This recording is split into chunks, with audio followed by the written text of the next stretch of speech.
Thank you very much. Thank you, ladies and gentlemen.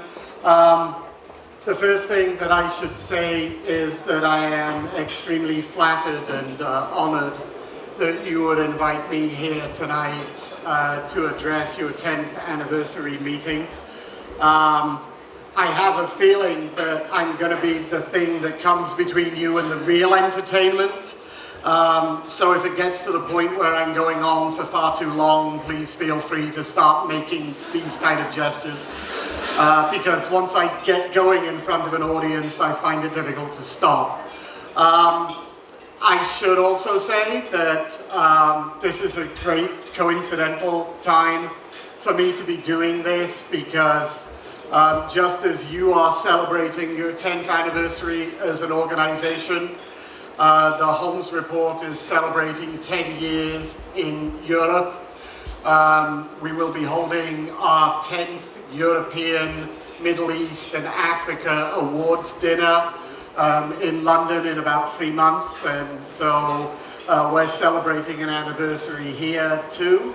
But having said that, I have been writing about the public relations business generally in Europe and North America for very close to 30 years, which is, when you think about it, a little bit sad. I think that the introduction that I got, though, will let you know a couple of things that are important. The first is that I have been associated with more failed public relations magazines than anybody else in the history of the planet. I have a great believer that failure is one of the ways that you learn. So hopefully I'm bringing a lot of experience and knowledge to this presentation. The second thing that you should know is that I have never actually worked a day in my life as a public relations person. I don't do public relations, and that might, for some of you, raise the question of why I have the hubris to stand up in front of a room of people who have between them 1,000 years of experience in this business and try to tell them what's going on in their own world. The only thing that I can say is that somebody wise once said, if you steal ideas from one person, it's plagiarism. If you steal ideas from more than one person, it's research. I steal ideas from almost everybody that I meet. And the great thing about my job is that I meet a lot of people who do public relations and a lot of people who pay people to do public relations. And so what you're going to get over the next 20-25 minutes is all of the ideas that I've stolen from those people.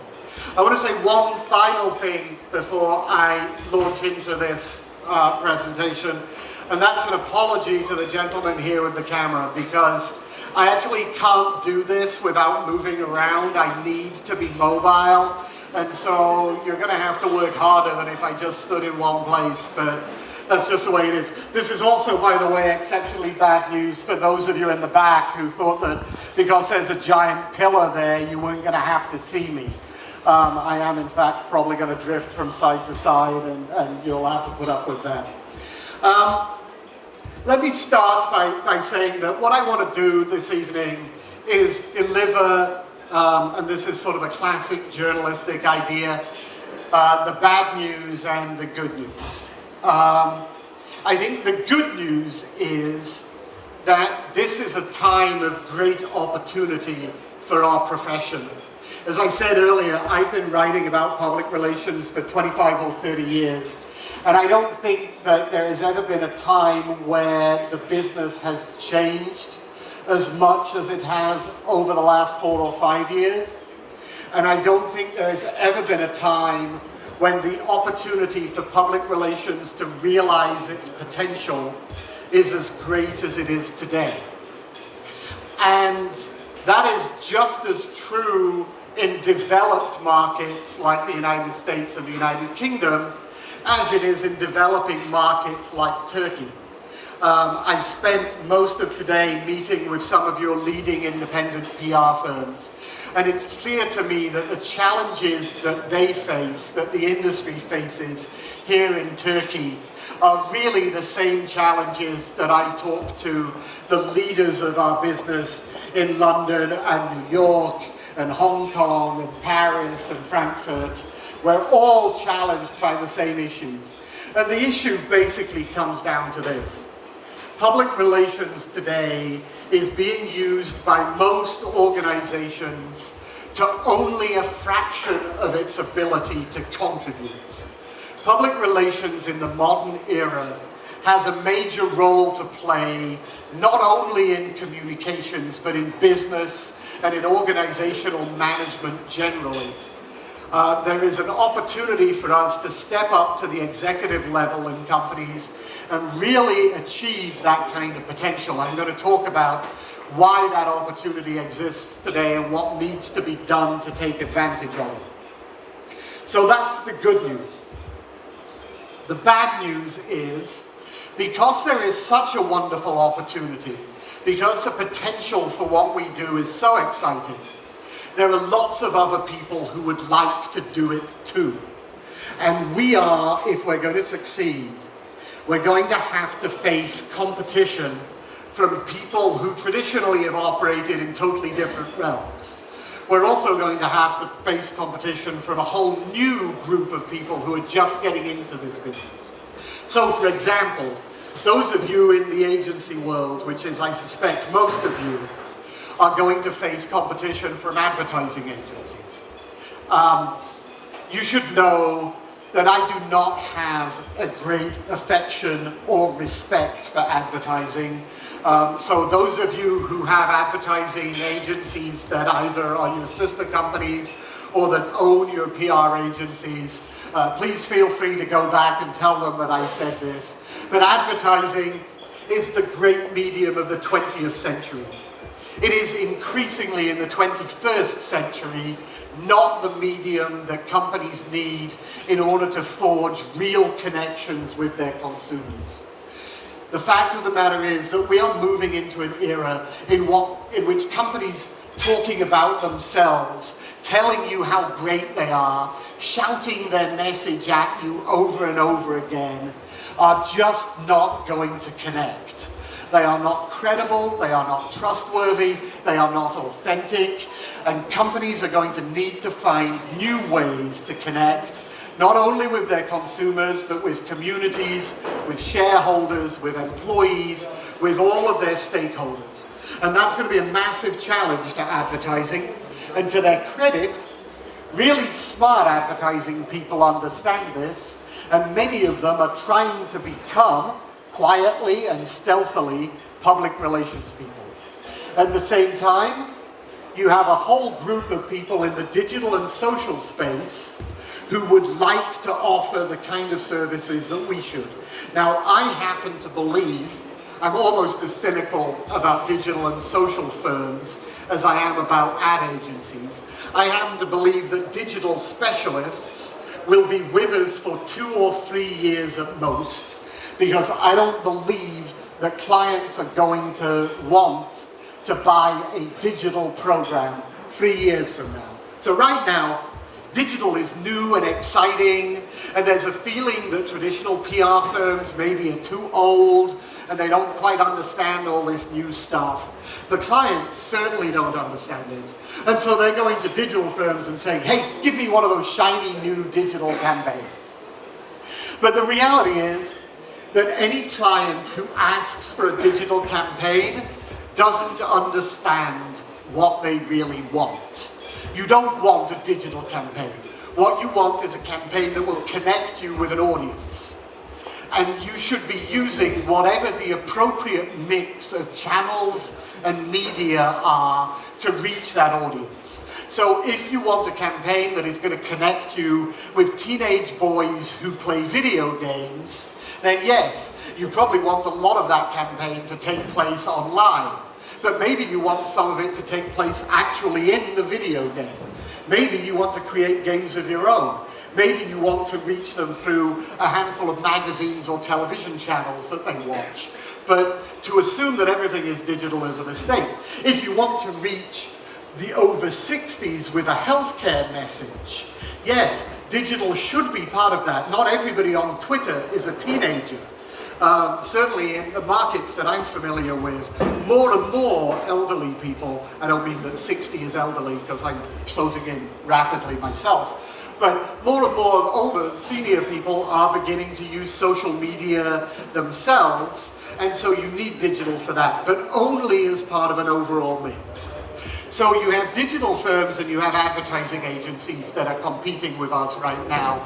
And then at the other end of the market, and for the firms that I talked with today, all of whom are moving in a more strategic management consulting kind of direction, this should be a little worrying. We are also going to start to face competition from the consulting firms, from the McKinseys and the Booz Hamiltons and firms like that, because they are looking at the very strategic end of what we do, particularly in change management, but also in areas like crisis, and they believe that they can do that also. And so the competitive landscape for agencies is changing. At the same time, the potential for public relations inside companies, and this is obviously relevant to what you do, is also shifting. And you need to be aware of this. And I think that there are a couple of things that are happening inside companies. The first, again, is that public relations is going to be elevated to a much higher level than it has operated in the past.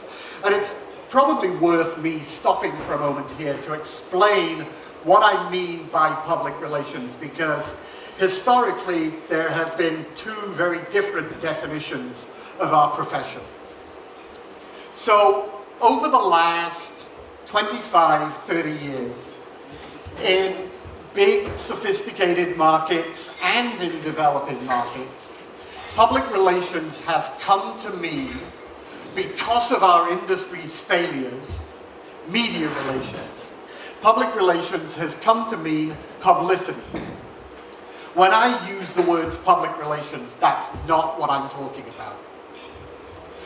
My definition of public relations is fairly simple and straightforward, and it comes from two places. First of all, it comes from the history of our profession. The people who founded and pioneered this business, people like Ed Bernays and Arthur Page in the United States, and people like Tim Travis-Healy in the UK and others, understood public relations this way. And I'm a journalist, okay? I'm a writer. I believe in words, and I believe that words mean what they say. And I believe that the words, public relations, mean exactly what they say. So I believe that our discipline is about forging a relationship between the organization and the people on whom it depends for its success. So public relations is not free advertising. It's not earned media. It's not publicity. It is the whole business of managing your relationship between you and everybody else who depends on you or on you who you depend.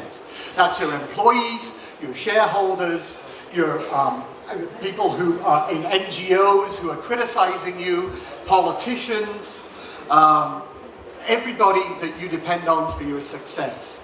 And it's not managing that relationship through one channel or one vehicle. It's managing that relationship through all channels and all vehicles.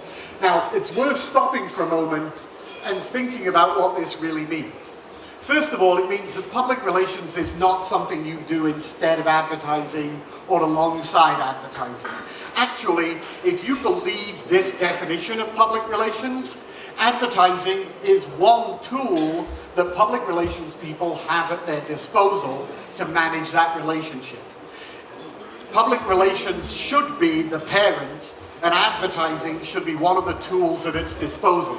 Also, if you think about this relationship, marketing is a subset of public relations, not the other way around. Public relations is about managing all of your relationships. Marketing is about managing the consumer relationship. And finally, and this is really important, okay? Public relations is not communications. if you think about the way in which you build a relationship in real life, communications is a huge part of it. But a much bigger part of it is behavior. If I tell my wife how much I love her, and then she catches me in bed with a younger woman, I hope it's a younger woman. If she catches me in bed with an older woman, we're all in trouble. If she catches me in bed with a younger woman, is she going to believe what I said to her or what she saw with her own eyes? She's going to believe my behavior. So the thing that needs to be said here is if you are involved in public relations, you have to be involved in making sure not that your company says the right thing, but that it does the right thing.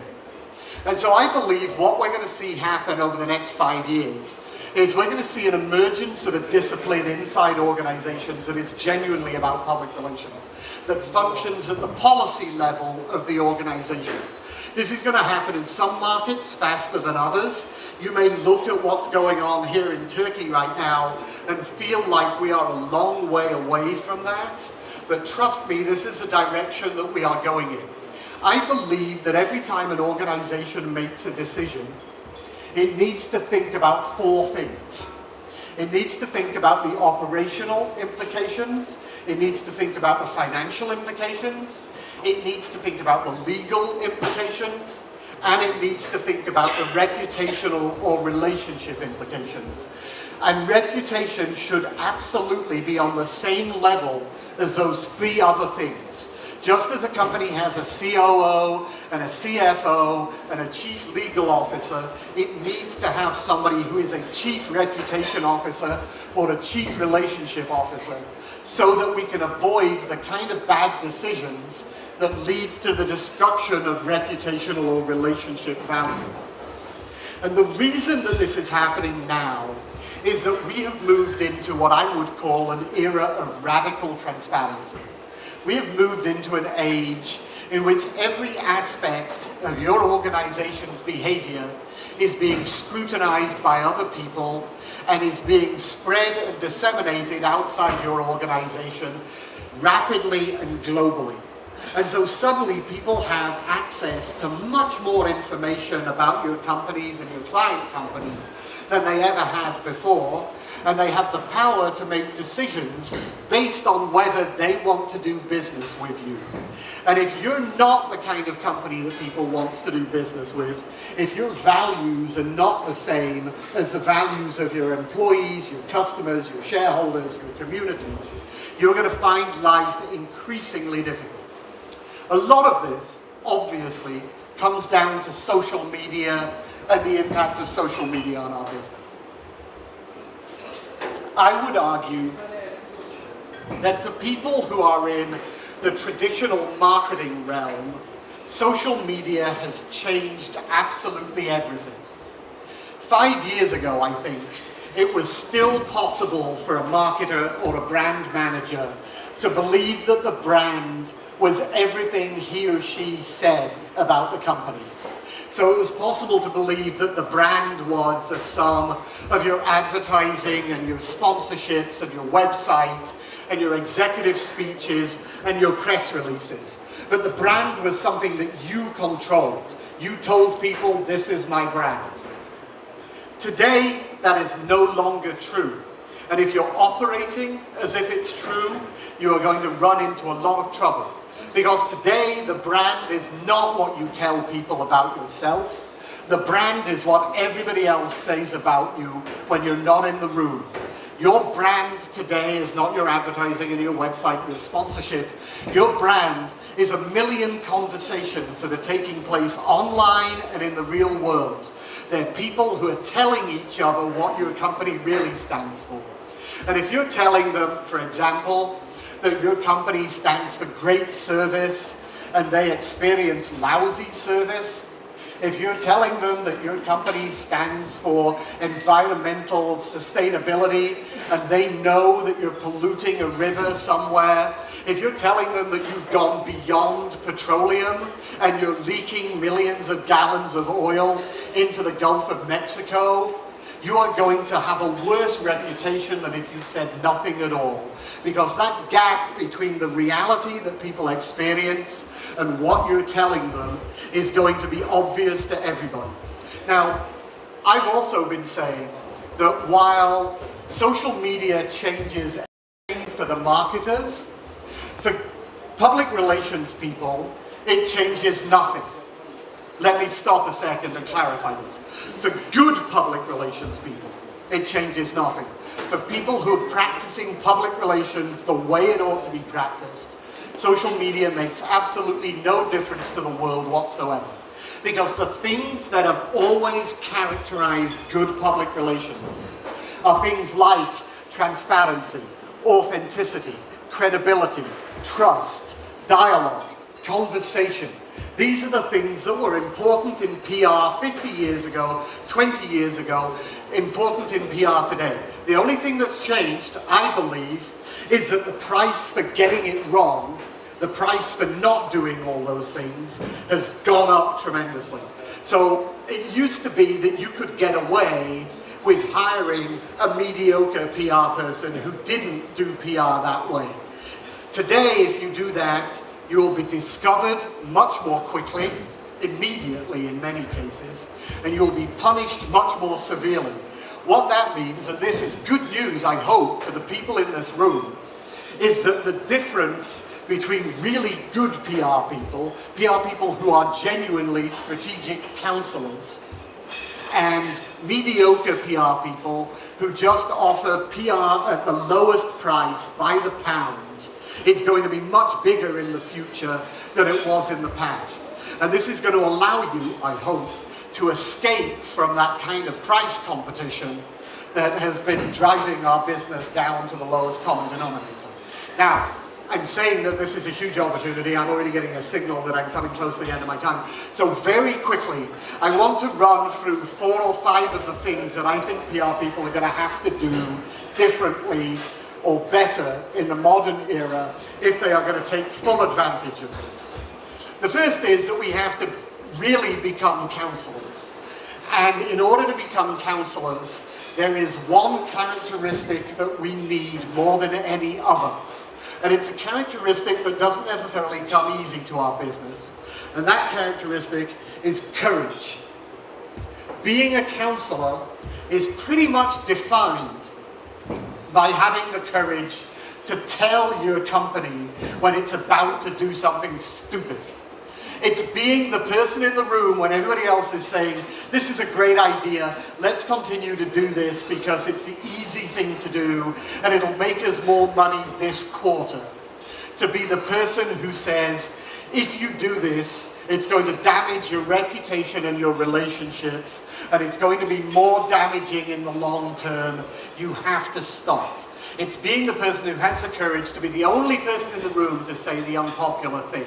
And we have to learn to do that, and we have to learn to do it in a way that is convincing and compelling and doesn't end up losing us our jobs or our clients. The second thing that has to happen is, in order to do that with supreme confidence, we have to be much better at business. I have, in 30 years of writing about this business, hardly ever come across a client who said, the big problem with my PR people is that they don't understand the media or they don't understand communications. I have come across hundreds of CEOs in particular who say the big problem with my PR people is they don't understand the business. They are not business people.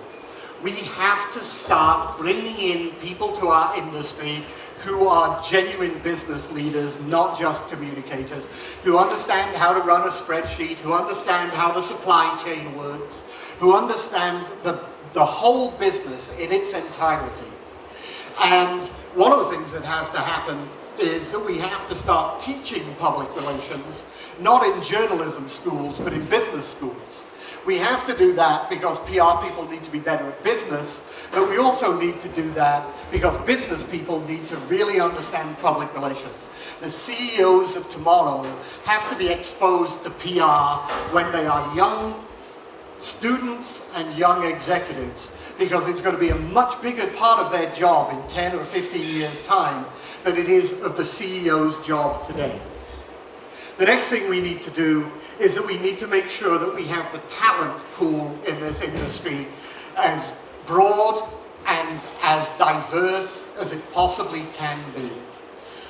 This is an industry that really thrives on bringing together a wide variety of different talents and different perspectives. Creativity, I believe, comes from having people in the room who think differently, not people in the room who all think the same. And we need to start bringing in people who have very different skill sets and mindsets to the journalistic mindset or the publicity mindset that has dominated. So, we need people who understand data and analytics, because really being able to draw on data to derive the kind of strategic insights that will drive campaigns in the future is going to be important. We need to bring in people who are sociologists and cultural anthropologists who understand behavioral science, because what this job is about at the end of the day is changing behavior. And persuasion is not as simple as just presenting people with factual information. It is about touching them in an emotional way and being persuasive. And that's a skill set that comes from a wide variety of different people. We need to get in content creators who can produce cutting-edge videos, who can create infographics, who can create mobile apps, because we have to be better than everybody else at using all of the tools available to us to reach audience in as many different channels as we possibly can. And the final thing that I want to talk about quickly is that we need to be better at measuring and evaluating what we do in terms that really matter. And there'll be an element of courage in this too, because I know from talking to people today that there are still many, many clients in this market, as there are in almost every market that I deal with, who come to you as agencies and say, what we want at the end of this is a big book of clips and a quote of how many column centimeters you produced and how much that would have cost us if we paid for it in advertising. And this is not the way that you measure success in public relations. And you have to be prepared at some point to push back against those clients and tell them that this is not what they want. What we ought to be doing in public relations, I believe, is fairly simple. Every public relations campaign in this environment ought to have two objectives. The first objective, to create as many advocates for your business as you can. To make sure that there are people out there who are telling their friends how great you are, who are on social media saying, I love this company, who are out there doing your job for you. So the first thing is you need to create as many advocates as possible. The second thing is that you need to reduce to a bare minimum the number of people who are out there telling everybody else how much they hate your company. These people are out there right now saying, you know, this company sucks, they spoil the environment, they're taking all the drinking water from this market, they didn't pay for this oil spill, they didn't pay for this environmental accident, they weren't safe enough with their airplanes. Those people are out there, and you have to find a way to reduce the number of people who are doing that. Public relations to me is about creating brand fans or company fans, employees who'll go out and tell people how great you are to work for, customers who'll tell people how great your customer service is, or how much you're giving back to society through CSR, and reducing the number of people who hate you. And this is the measure on which all campaigns, not just PR, everything an organization does ought to be measured in the future. And the good thing about this is where public relations is at its strongest. Even the best public relations program is going to struggle to get the same reach and frequency that you get from advertising. But even the smallest public relations program can create fans and reduce detractors in a way that an ad simply can't. And the big challenge for us is to persuade marketers and CEOs that what they ought to be measuring is what we do well, not what our advertising brethren do well. And if we can do that, we can shift the entire landscape on which communications takes place. I really believe that we are entering what I think is going to be a golden era for public relations. I think the opportunity for us to really contribute to organizations, the opportunity for us to really make a difference in the world is incredibly exciting right now. If you can adapt to that environment, if you can make the changes within your agency to prepare for that kind of world, you will be more profitable, you will be more meaningful, you will be more successful, you will grow, you will be happy. The world is really an exciting place for public relations right now. And I hope that the leading agencies here in Turkey and the leading agencies around the world are in a position to take advantage of it. Thank you very much indeed.